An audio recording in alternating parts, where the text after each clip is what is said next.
Salamat, Thank you, Nelson.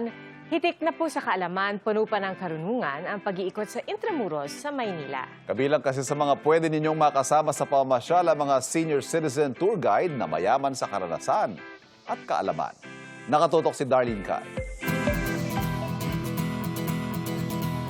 Mahigit 7 milyong turista ang bumisita sa Intramuros, Maynila nitong 2025. Bawat sulok ng walled city na itinayo noong panahon ng mga Kastila, may natatanging kwento. We can tell you the story of Santiago and then you can translate it in France. Because if you are here, it's very important that you will know. Kwentong masigasig na ibinabahagi ng 69-year-old na si Edgardo Satira, dating reporter sa radyo. Ngayon kabilang sa mga senior citizen na tour guide sa Intramuros. It's challenging yung pagiging senior tour guide, but challenging in effect na ako'y nagiging masaya naman. Hindi naman siya yung parang mahirap dalhin. No experience din sa 80-year-old na si Erlinda Flores na maging Intramuros tour guide.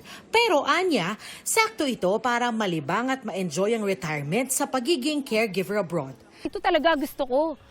Gusto ko to. Kasi talaga gusto ko magtrabaho sa labas eh. Ayoko sa labi, nakaupo lang, gusto ko dumadaldal.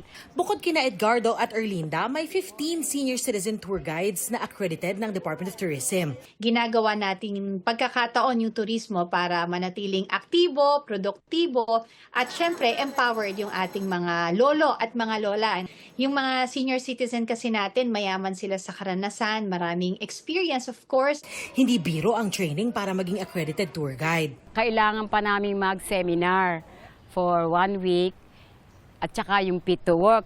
Para malaman namin kung ano yung dapat na pakihirap sa mga turista, paano yung kinakailangang i-review namin na history of Intramuros. Basta't kayo po ay merong passion, may willingness na matuto, physically fit, at ang pinaka-importante sa lahat, marunong makipagkwentuhan at magaling magkwento tungkol sa kasaysayan ng ating bansa.